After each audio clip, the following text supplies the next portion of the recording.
नमस्कार of you, myself yoga teacher Harvi Sharma. Welcome to my YouTube channel Harvi Sharma. तो आज के मेरे इस लेक्चर में, आज के इस व्याख्यान में आप सभी का स्वागत है। आज का मेरा व्याख्यान होगा, आज का मेरा लेक्चर होगा कि जो स्टूडेंट लोग पढ़ाई की तैयारी करना चाहते हैं, हम तो उनको एग्जाम फीवर उनको कैसे दूर करना है, कैसे अपनी पढ़ाई को तैयार करना है, हमको कैसे अपने सिलेबस को तैयार करना है, हमको कैसे पढ़ना है और कैसे हमको याद करना है।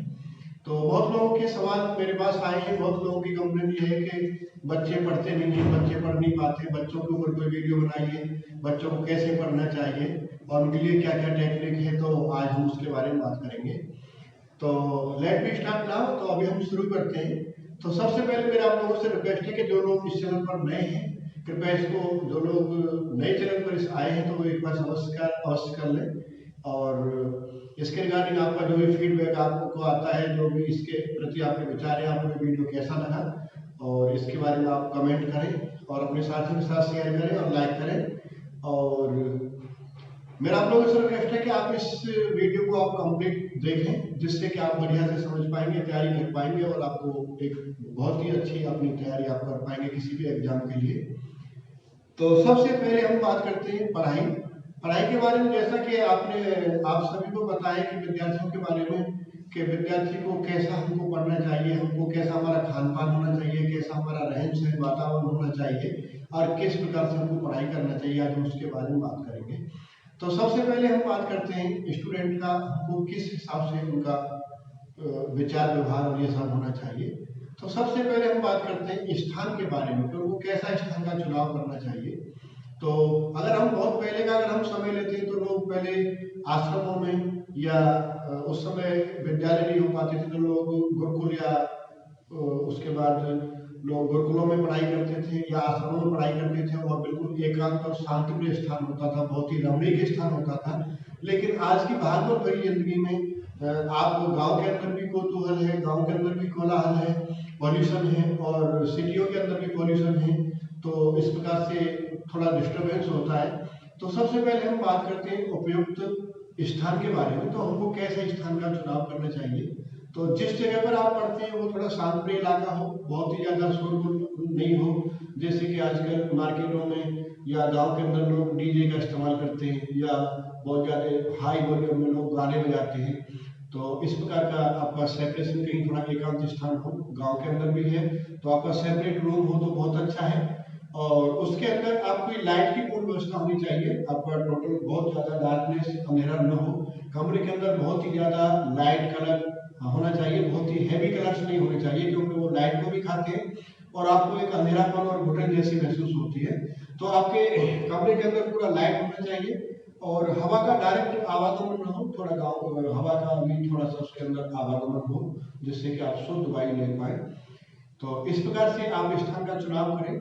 और कमरे के अंदर जो आप लाइट लगाते हैं तो आपके राइट साइड से और बैक साइड से, आपके दाहिनी तरफ से लाइट और पीछे की तरफ से आपकी लाइट हैवी होनी चाहिए, जो कि स्टडी के लिए आपकी आंखों पे इससे जोर नहीं पड़ेगा।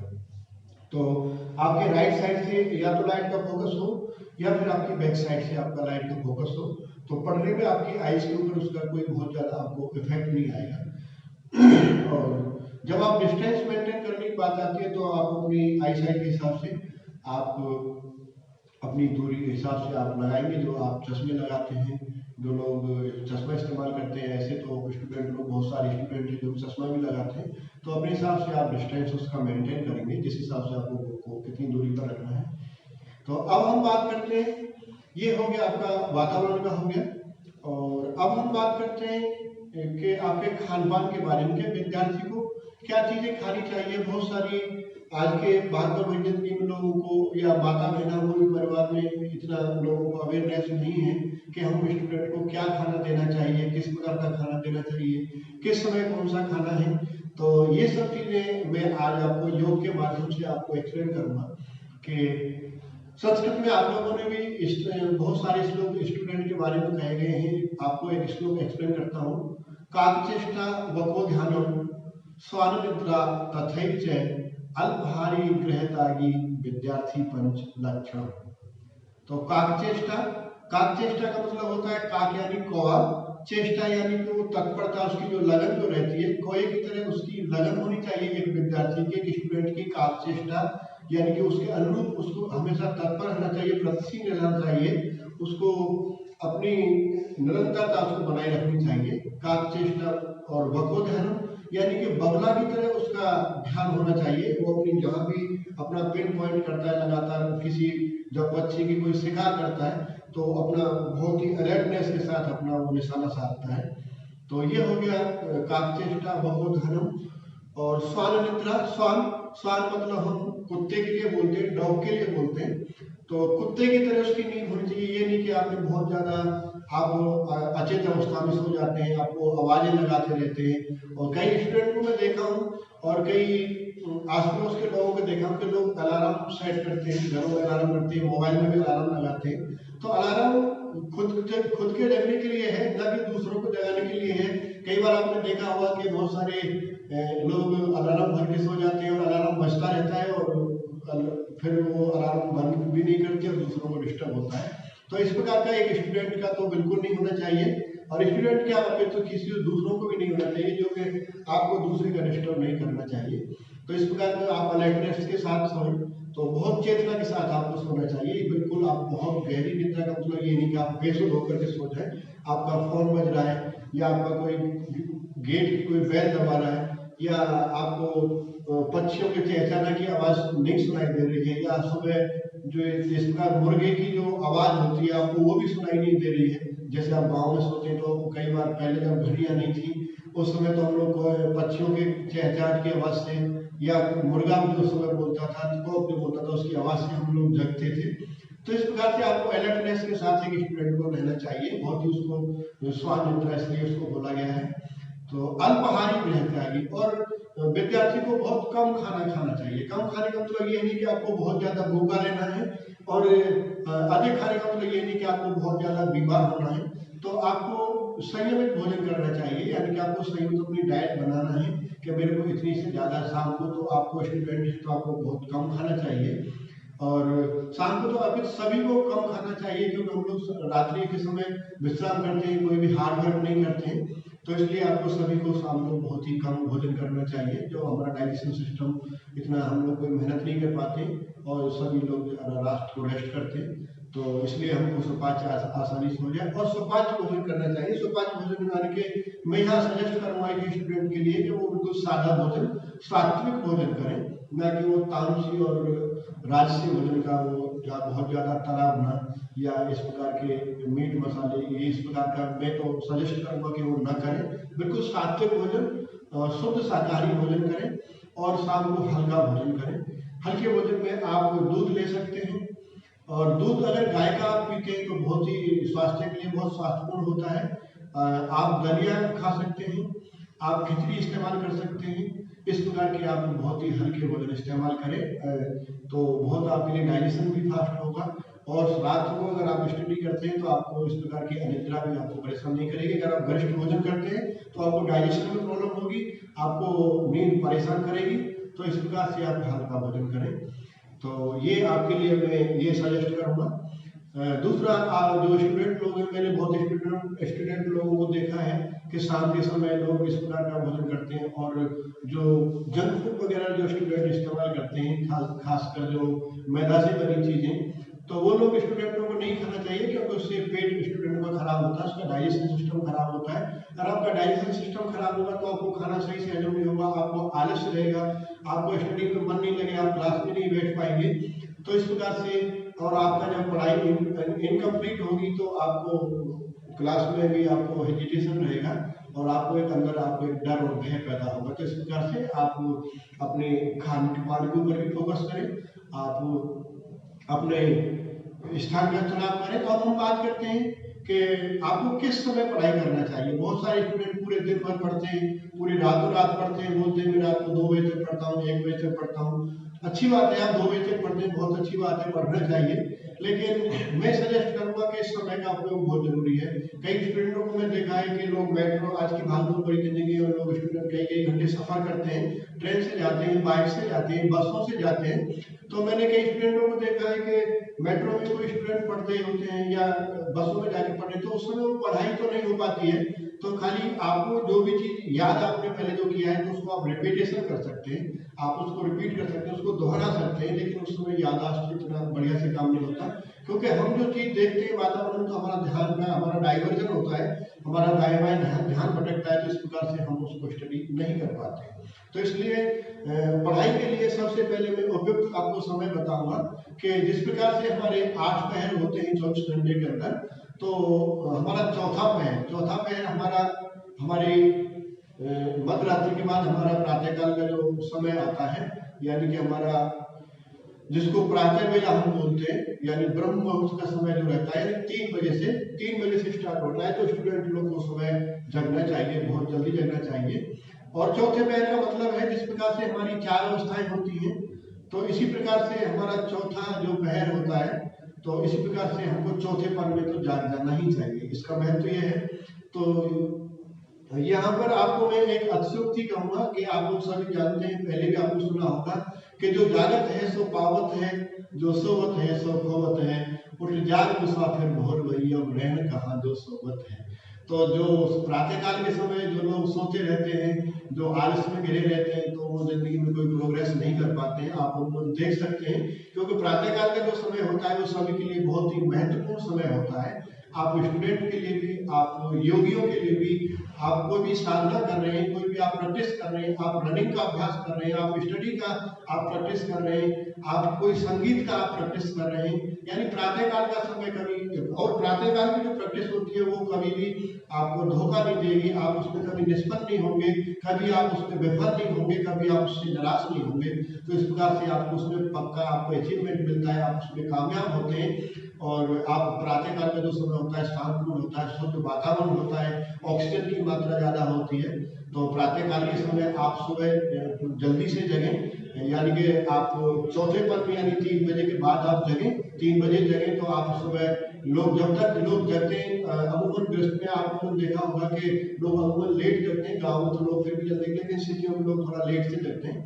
तो कई लोग लेट से जगते हैं तो उसमें आवाजें, फिर ट्रैफिक का आवाजें शुरू हो जाती हैं, आसपास के पड़ोसियों की आवाजें, तो आपको घर के अंदर भी आपको चहलकदमी, कोई गेट खोल रहा है, कोई बंद कर रहा है, कई लोग संगीत बजाते हैं, तो इस प्रकार से आपको थोड़ा सा डिस्टर्ब होगा। सो दैट आपको अर्ली मॉर्निंग आपको जागना चाहिए, बहुत जल्दी से आपको जागना चाहिए। तो आपको सबसे पहले आपका ऊषा पान करते हुए पानी पी करके, आपको जल पी करके आपको अपना मल त्याग विसर्जन के लिए जाना है, आपको फ्रेश होना है। आपके फ्रेश होने के बाद आपको दांत ब्रश करके आप नहाना है तो नहाइए और आप अपना स्टडी में लग जाए।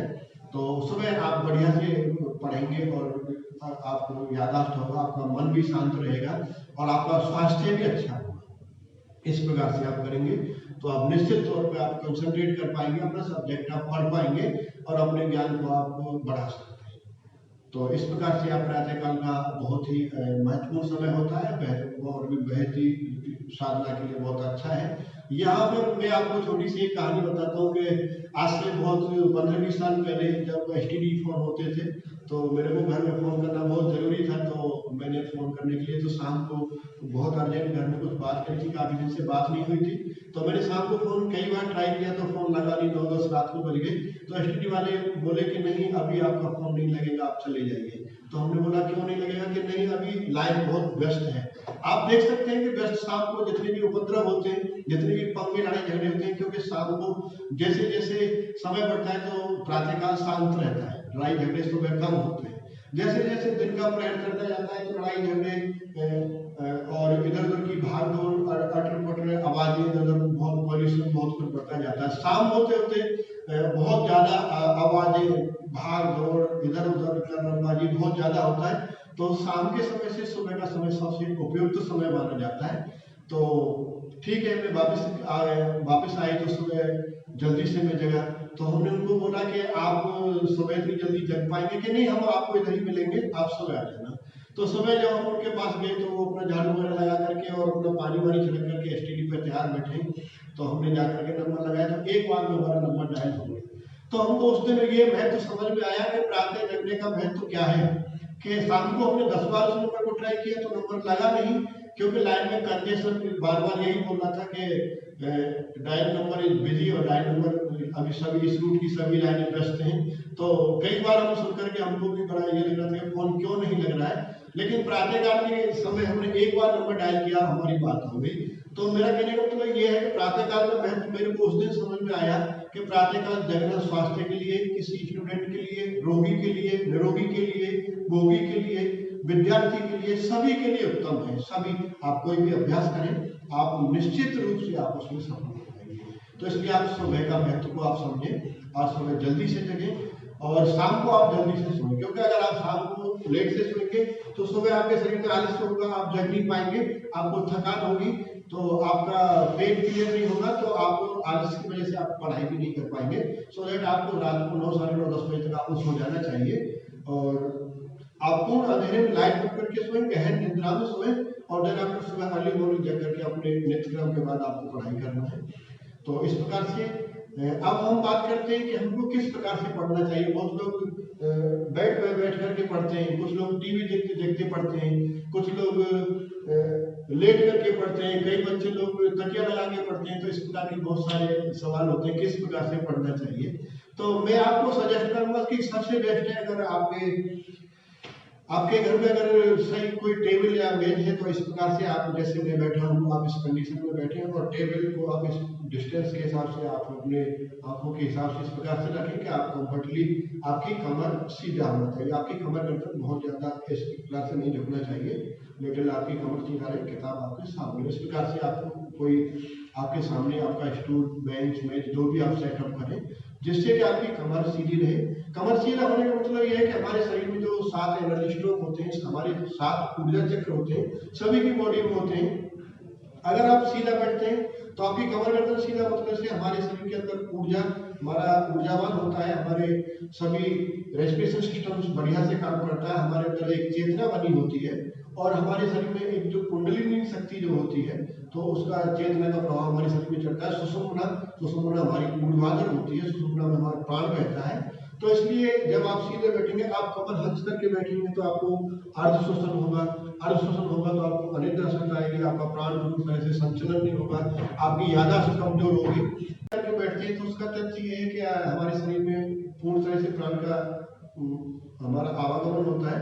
जब प्राण हमारे शरीर में शुद्ध रूप से बैठा है तो हमको अनिद्रा, आलस नहीं सताएगी। अगर आप कमर हंस करके बैठते हैं, इस प्रकार से आप पढ़ते हैं, लेट करके पढ़ते हैं, तो आपको आलस कह देते हैं, आपका छोटा श्वसन होता है और आपको जल्दी से शरीर का आप कंसंट्रेशन भी नहीं कर पाते और आप अनिद्रा में चले जाते हैं।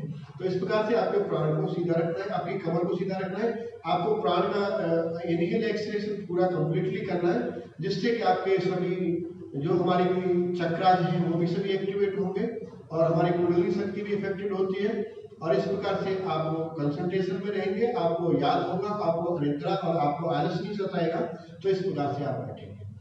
तो अब हम बात करते हैं कि स्थान, तो मैं बोल रहा था कि हाँ, चेयर इस प्रकार से आप करेंगे और अगर हो सकता है तो आप किसी कंबल, चटाई या दरी नीचे जमीन पर बिछा करके बैठें। आपके सामने आप 1 या 2 पिलो सामने रख सकते हैं, आप 3 पिलो भी रख सकते हैं, आपके हिसाब से बुक को आपके सामने रखना है। मैं सजेस्ट करूंगा कि अगर आप बैठ पाए तो आप इस प्रकार से सुखासन में बैठें, नहीं तो आप अर्ध पद्मासन में आप बैठ सकते हैं, नहीं तो आप पूर्ण पद्मासन में बैठ सकते हैं। और इस प्रकार से आप बैठेंगे तो आपको इससे आपका एक तो आपको ये बेनिफिट होगा कि आपका आसन सिद्ध होगा, आपको आसन के बेनिफिट मिलेंगे, आपका शरीर निरोगी होगा, आपका शरीर ऊर्जावान होगा, आपका साथ साथ आसन भी सिद्ध होगा, प्लस आपके साथ साथ आप कंसंट्रेट करेंगे, पढ़ाई भी आपको कंसंट्रेट कर पाएगी और आपका पढ़ाई भी होगी, यानी कि आपको एक मन दो काज आप दोनों काम आसानी से होगा, आपका आसन भी सिद्ध होगा और आपकी पढ़ाई भी आप कर सकते हैं। साथ में आप 1 गिलास या 1 लोटा आप जल भर के रखें, यानी कि जब आपको लगता है कि आप थोड़ा टायर्डनेस आपको लग रहा है या आपको डिस्कम्फर्ट महसूस हो रहा है, और आप ज़्यादा स्टडी कर रहे हैं, आपको बहुत आपके पास ज़्यादा वर्क है। कई बार ऐसा होता है कि आपके पास बहुत ज़्यादा वर्क होता है, समय बहुत कम होता है, तो रात्रि का समय बहुत उपयुक्त समय होता है, आप आराम करने के लिए भी है, और अगर आपका पेंडिंग काम है तो आप उसको भी कंप्लीट कर सकते हैं।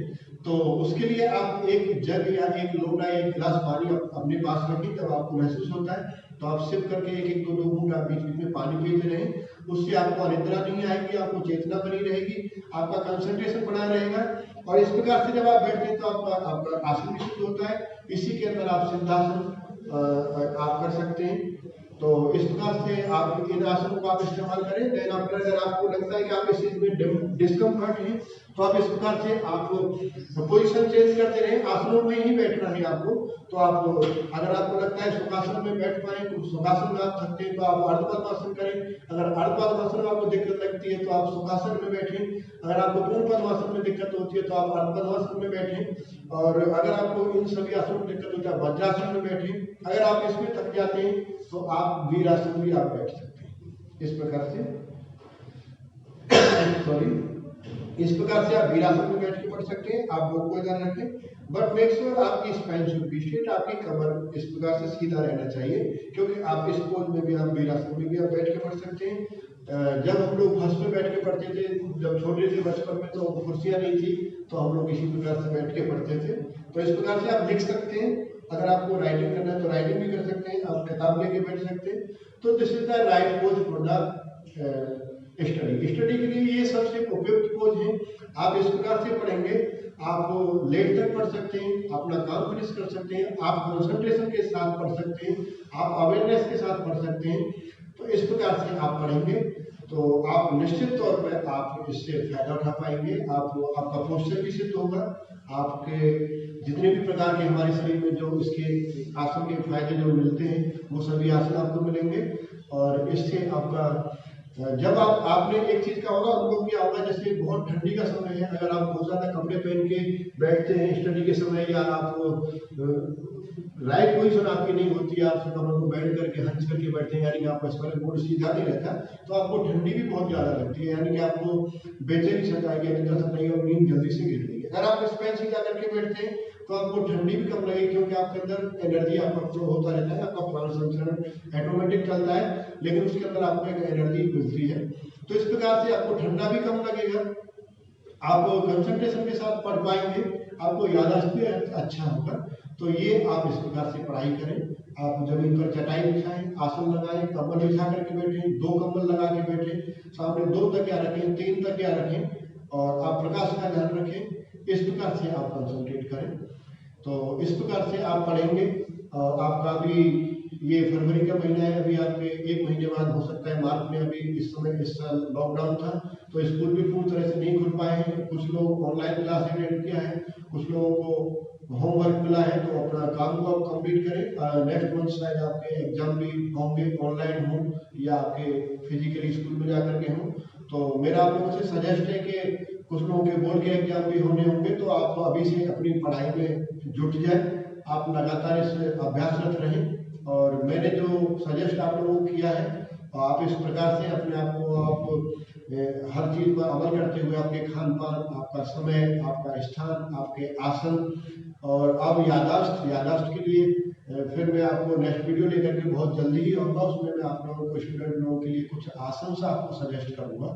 तो पहले आप इन इंस्ट्रक्शनों को फॉलो करें। इसमें कोई आपको किसी सामान की जरूरत नहीं है, इसमें आपको कोई बहुत ज़्यादा कीमती समय आपको नहीं लगेगा, और कोई महंगा इसमें कोई सामान नहीं है, और आपको कहीं घर से बाहर नहीं जाना है, आपको सारी चीज़ें घर में मिल जाएंगी। तो इस प्रकार से अगर आप पढ़ते हैं, इस प्रकार से अगर आप अपनी तैयारी करते हैं, तो आप एग्जाम में आप निश्चित तौर पे आप बढ़िया से कंसंट्रेट कर पाएंगे, पढ़ पाएंगे। और मैं आपको एक छोटा सा उदाहरण और देना चाहता हूँ कि मैंने 2018-19 में मैंने PCI का एग्जाम दिया था। तो मेरे को भी कोई भी स्टूडेंट को हर एग्जाम में बोलते हैं हम लोग एग्जाम फीवर जिसको बोलते हैं, हर आदमी में घर होता है कि पता नहीं एग्जाम में क्या होगा, कैसा आएगा।